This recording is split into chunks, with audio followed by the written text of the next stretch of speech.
Salut, c'est Clément de Mouvement Conscient et dans cette vidéo je vais vous montrer 5 méthodes d'entraînement différentes pour avoir un corps qui est fort, adaptable, flexible mais surtout un corps qui est utile et qui est réellement capable de faire des choses. Ok ? Alors commençons du coup par la première méthode qui est la réversibilité. Travailler cette réversibilité, c'est-à-dire votre capacité à faire un mouvement mais à l'envers.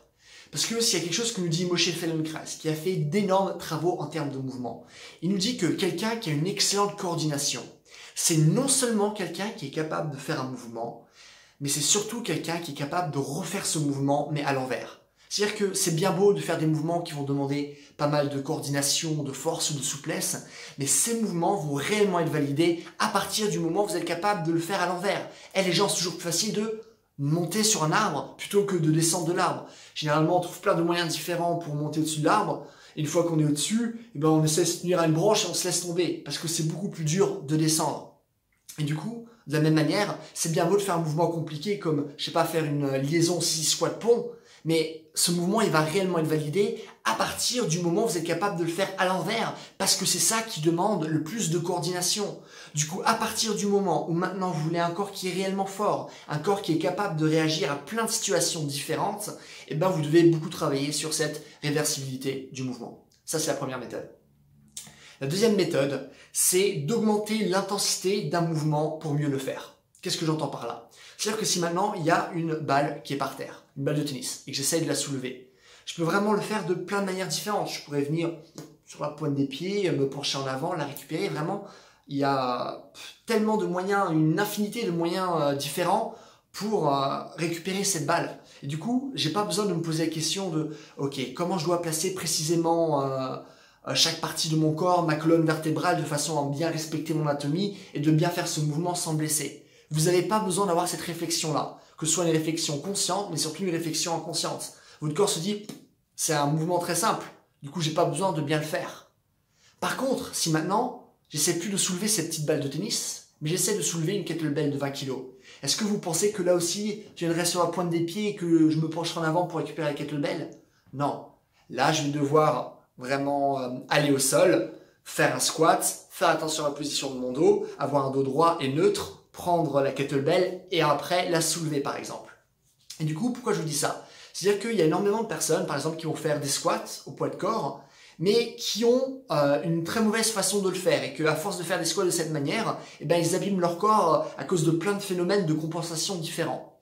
Et ce qui est intéressant, c'est que ces mêmes personnes, si on leur rajoute un poids sur le dos, une barre sur le dos, leur corps va se dire « Ok, non, là, le mouvement est beaucoup plus dur, je peux pas me permettre de compenser de la même manière. Maintenant, je suis obligé de bien le faire, de bien placer mes genoux, de bien placer mes hanches, de bien placer mon dos, et c'est là que je fais mieux le mouvement. » Du coup, à partir du moment, bizarrement, où vous rendez le mouvement plus compliqué, vous allez mieux le faire. Contrairement à ce que la plupart des gens pensent « Ah, je sais déjà mal le faire sans poids, du coup, si je rajoute du poids, ça va être pire. » Il y a des cas comme ça, mais pas forcément. Ça aussi, c'est quelque chose qu'on peut voir en augmentant cette fois-ci le mouvement, en le rendant plus rapide. C'est-à-dire qu'il y a des gens qui marchent dans la rue, vous pouvez voir ça tout le temps, et leurs bras ne sont vraiment pas coordonnés par rapport à leurs membres inférieurs.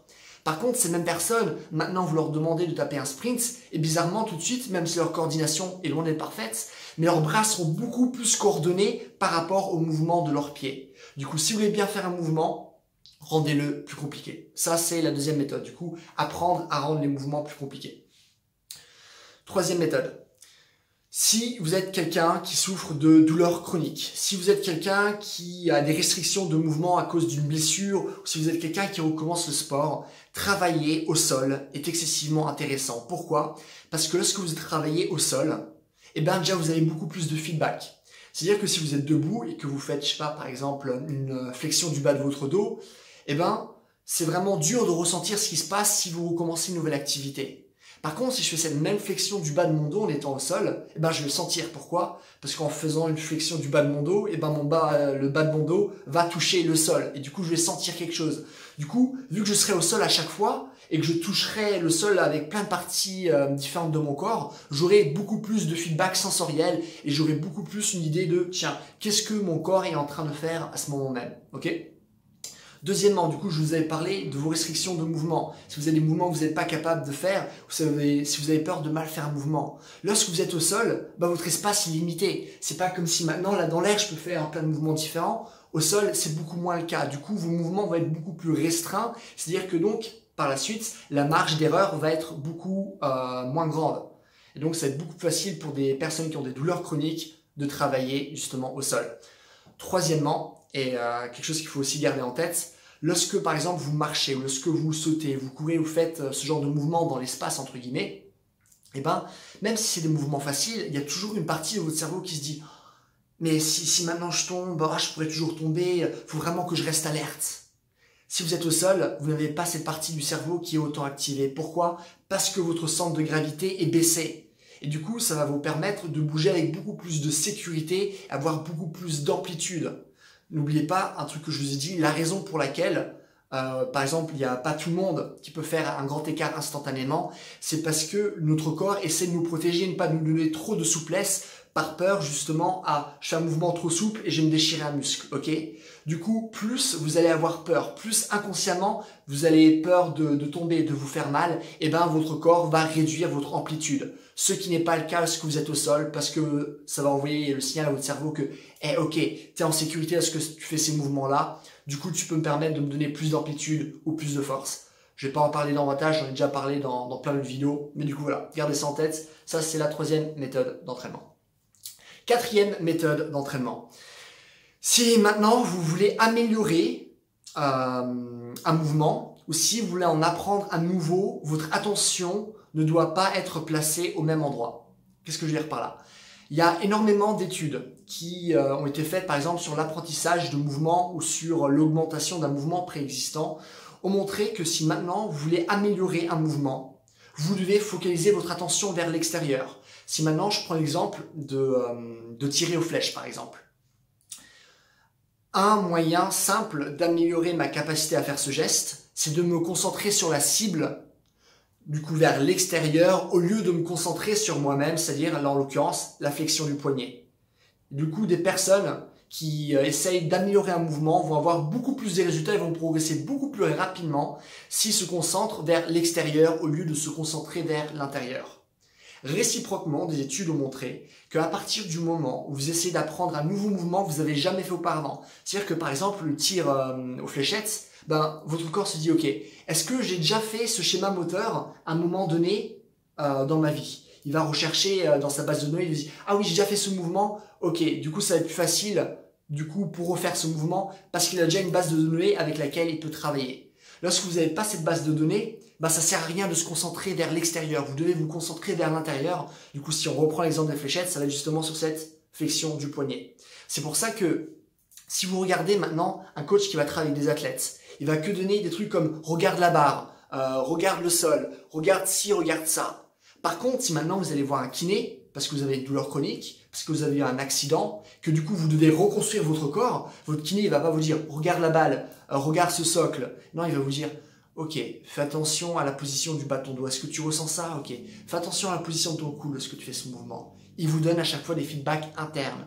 Parce que là, vous n'avez pas de programme moteur préexistant. Vous devez en créer de nouveaux pour être sûr de construire une bonne fondation. Ok?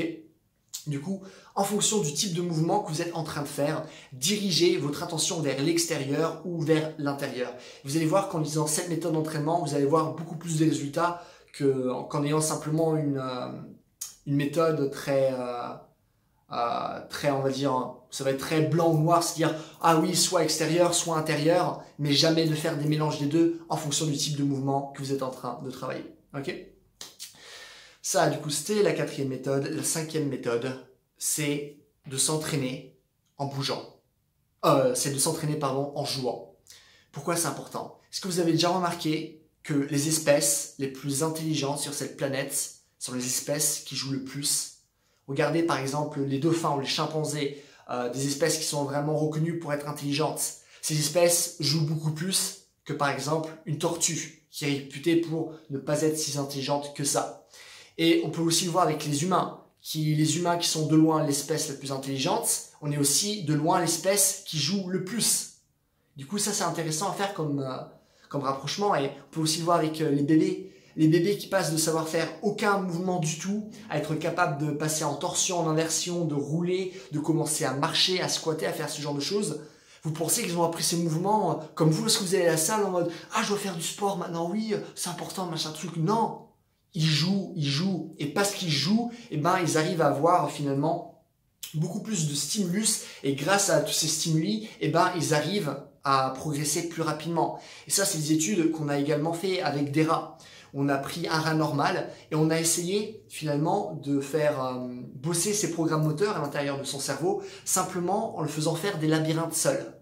Et après, parallèlement, on a essayé de prendre un rat et on l'a mis finalement dans une communauté d'autres rats où on leur a donné finalement un petit terrain de jeu où ils peuvent jouer ensemble. Ce qu'ils ont remarqué, c'est que dans le cas où les rats peuvent jouer ensemble, leur cortex, eh ben, il est beaucoup plus épais que dans le cas où le rat était seul et il devait simplement finalement améliorer son répertoire moteur en faisant des labyrinthes. Ce que je suis en train de vous dire là maintenant, c'est que en retirant cette vision de l'entraînement et de remplacer cette vision par une vision du jeu, d'avoir ça comme méthode d'entraînement, ça va tout changer parce que vous allez travailler beaucoup plus l'adaptabilité, vous allez travailler beaucoup plus de qualités physiques différentes, que ce soit la force, la vitesse, la souplesse, la vitesse de réaction, plein de choses différentes, ok? Et du coup, si vous êtes un adulte qui maintenant a un enfant depuis pas mal de temps, génial. Pourquoi? Parce qu'en jouant avec votre enfant, vous allez prendre plein de nouveaux mouvements, vous allez pouvoir apprendre à bouger dans plein de sens différents, vous allez faire des choses que vous n'avez jamais faites auparavant, et vous savez quoi? Cette séance, d'un point de vue moteur, va être beaucoup plus intéressante qu'une séance de musculation. Je suis désolé, c'est le cas. Jouer avec un enfant, vous allez développer votre corps de manière beaucoup plus forte et vous allez être beaucoup plus flexible, beaucoup plus adaptable. Vous allez avoir un corps beaucoup plus utile que si maintenant vous êtes simplement dans votre salle et vous répétez encore les mêmes mouvements jour après jour. Et du coup, ça, c'est pas ça vraiment qui va vous faire progresser. Ok? Du coup, ça, c'est la 5e méthode d'entraînement. Commencez à jouer. Écoutez, c'est tout pour cette vidéo. Si vous avez des questions sur le mouvement, si vous avez des questions sur la préparation physique, la santé, posez-moi tout dans les commentaires. Je réponds à tout le monde comme d'habitude. Si vous avez aimé la vidéo, n'hésitez pas à me mettre un j'aime, vu que comme ça ma vidéo sera mieux répertoriée, j'aurai plus de vues, plus d'abonnés, ce qui est cool pour moi. Et voilà, si vous voulez un programme d'entraînement qui prend justement en compte tout ce que je viens de dire, comment vraiment développer toutes les qualités physiques, comment les comprendre, avoir des exercices précis à faire, savoir comment créer ses propres programmes, savoir comment travailler sa posture, sa mobilité, comment apprendre justement de nouveaux mouvements pour avoir un corps qui est utile, vous pouvez aller voir mon programme qui s'appelle la méthode mouvement conscient qui est sur mon site. Comme d'habitude, tous les liens sont dans la description. Et voilà, en attendant, passez une journée. Bye!